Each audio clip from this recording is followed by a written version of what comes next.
I've been hearing a lot lately about men don't talk, but in my experience, men do talk, just people aren't listening. So it's going to be me and a group of blokes discussing our struggles and victories through life. Warning, there may be some bad language, so apologies to all the moms, especially my own. Let's get going.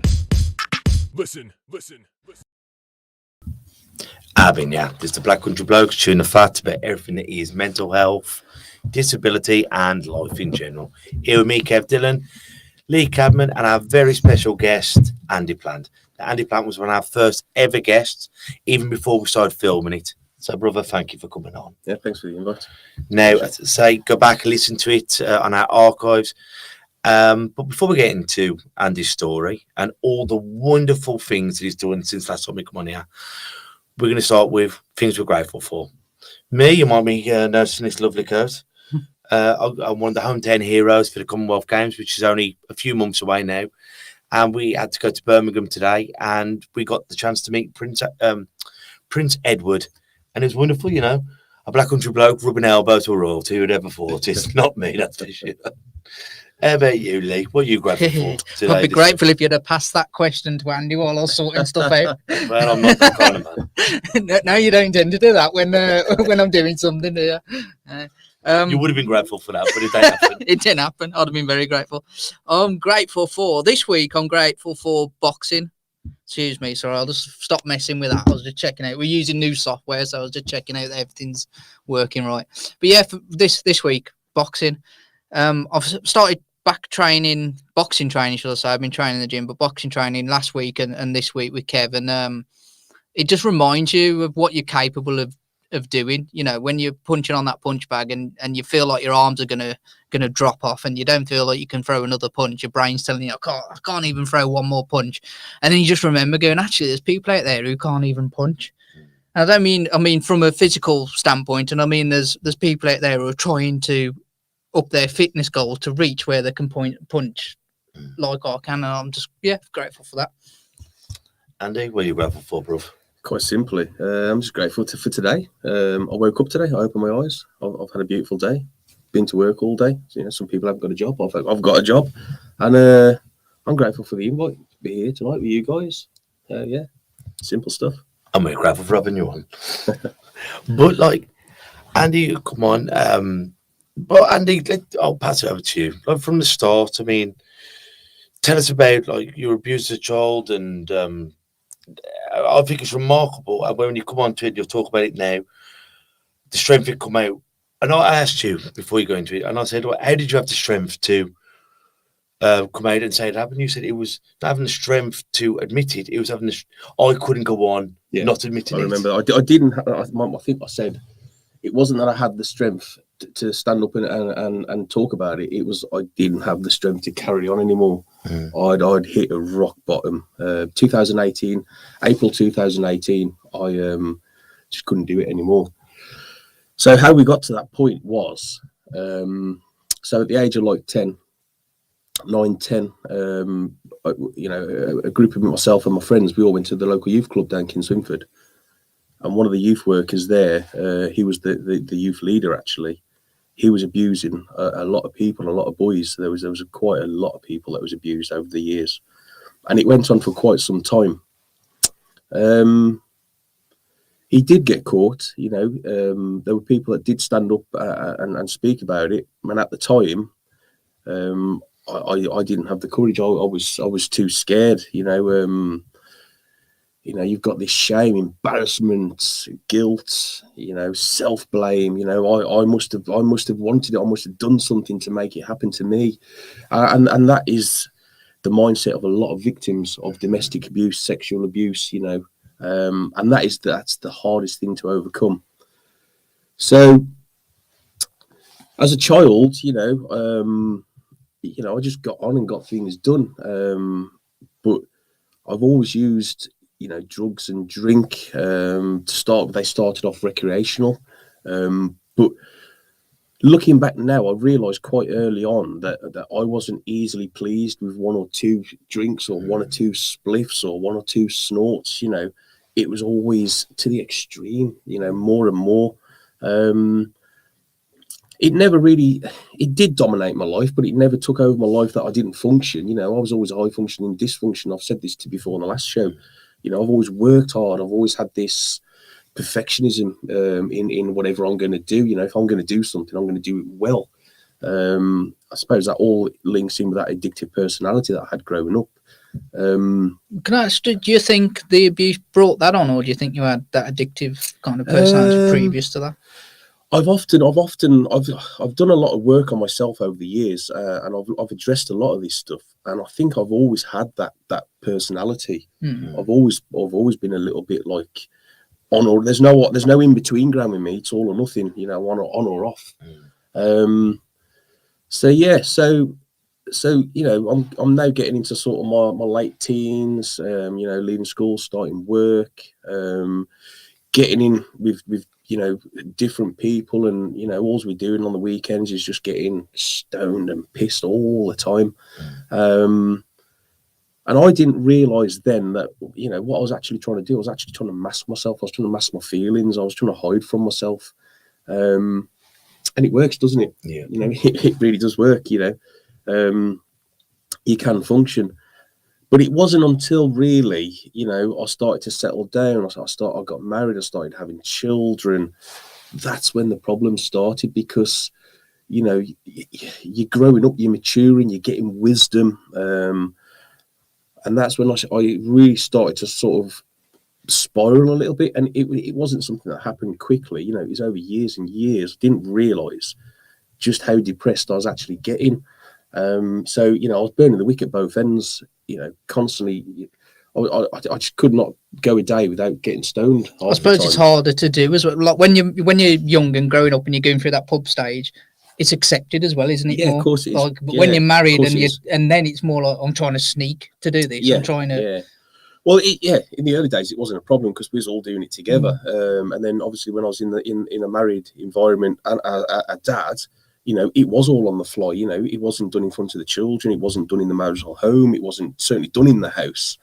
So then it did start becoming a problem in itself. So, you know, what I was doing subconsciously to sort of get through the day was then becoming the problem. And that's where it becomes a perpetual vicious circle, doesn't it? You know, you feel like shit. So, you go and have a drink and you do some substances and you feel great. And then the next day you feel like shit. So then again, you know, and you're off again running. And for years and years, you know, I did that bouncing along the bottom. But in bouncing along the bottom, you know, I just kept on falling into this darker path. And on the surface, you know, everyone thinks you're great. You know, you always put this great smile on, and it's in the silence that you suffer the most, isn't it? You know, you come to go to bed on night time. That's when the demons start like knocking on the door, which is why, you know, a lot of nights, you know, I was stoned to the eyeballs and half cut to go to sleep. And you know, I never used to go to sleep in silence. You know, there was always like a film on or the telly or something was always on in the background. So, you know, I'm painting this picture of doom and gloom, and it wasn't all doom and gloom. You know, life was good. You know, got two beautiful kids. You know, at the time, you know, I felt like I had a good marriage. But you know, looking back now, obviously it could have been better. You know, I could have applied myself as a better dad, as a better husband. But that's all ifs, buts, and maybes, isn't it? So April 2018, that was the day. You know, it was a Saturday morning. I just crashed, couldn't do it anymore. You know, woke up the one morning. You know, the wife would say, "Come on, you need to get up. You're going to be late for work." And I was like, "Yeah, I'll go in a minute. And I just could not get myself out of bed that day. You know, even though I knew I'd got a pocket full of weed, which was, you know, the start of the day, boom, jumpstart your day. And no, I couldn't do it. I'd hit rock bottom. I was done. And that was the first time in 28 years at that point that I ever told anyone, you know, what was going on, why I was like I was. And from that day, you know, things just started happening. It wasn't all up from there. There was a lot further to go down, but that was the point. You know, that was the moment some magic happened. I'd told somebody else. Yes. I'd shed a massive weight, and I can't tell you what that felt like. would I do it again? Absolutely, in a heartbeat. I'd have done it sooner. You know, I really would, because all this fear and anxiety that I'd built up all over those years about, you know, telling somebody what had actually happened to me as a child, you know, like fear that I was going to be judged and ostracized and you know, ridiculed and all this sort of stuff. It was all an illusion in my mind, because it never happened. From that day, I've never felt or seen anything but compassion. You know what? That reminds me. Steve Anslow's been on quite regularly. You know Steve, don't you? I do, yeah. He went through last year before.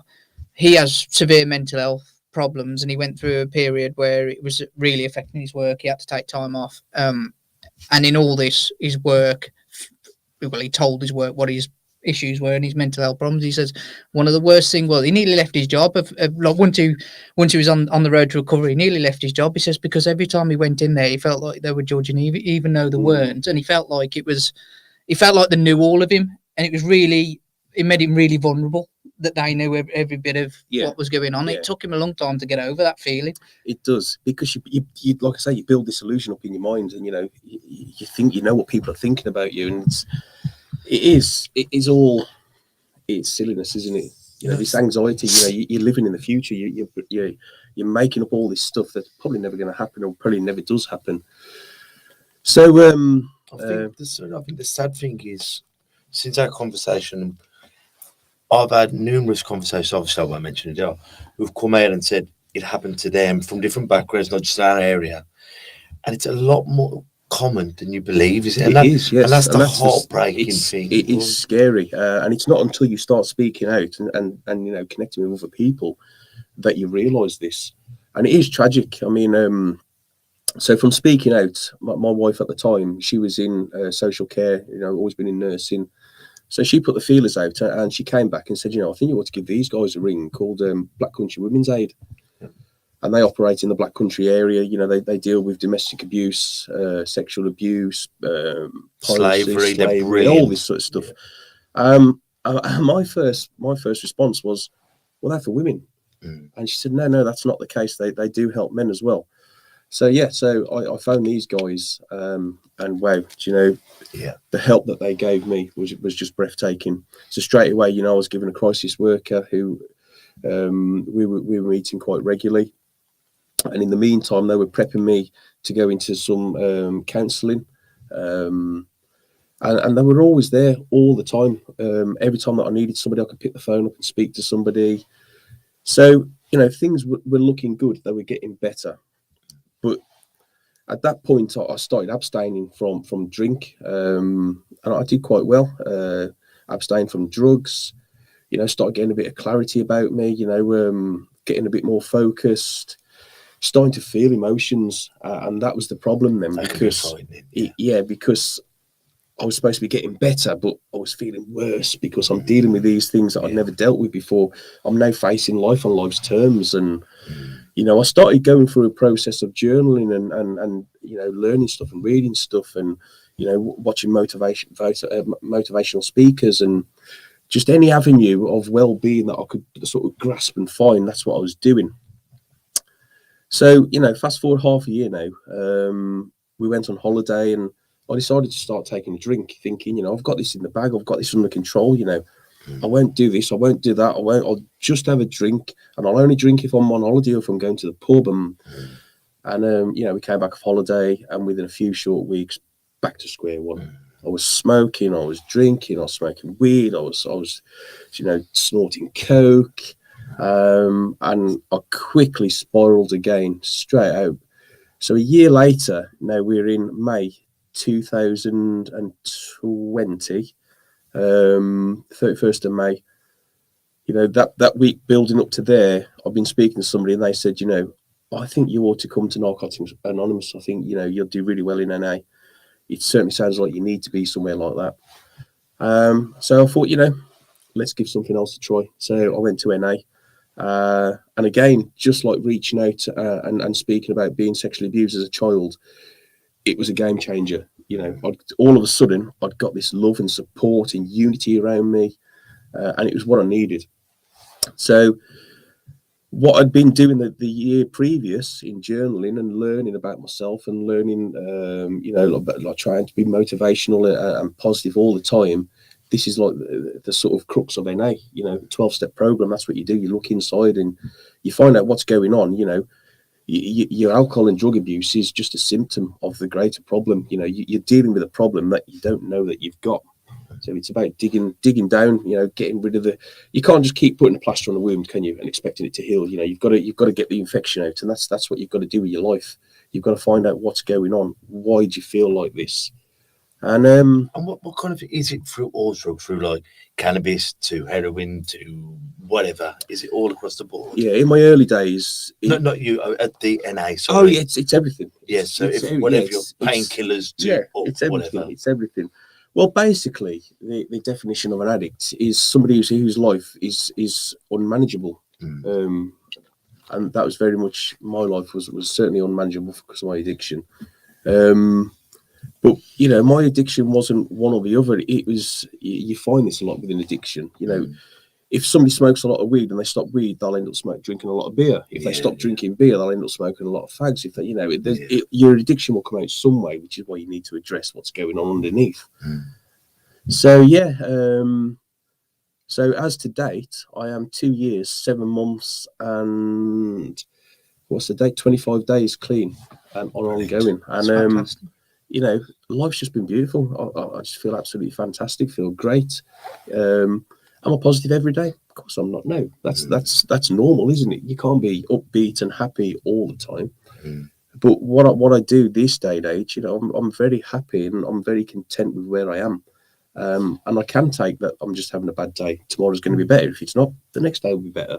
They do. I mean, it's one of the keys, and it just, as you're saying earlier, instead of looking at the past or looking in front of you, being in today. Exactly. Yeah. In the moments is where it's all at.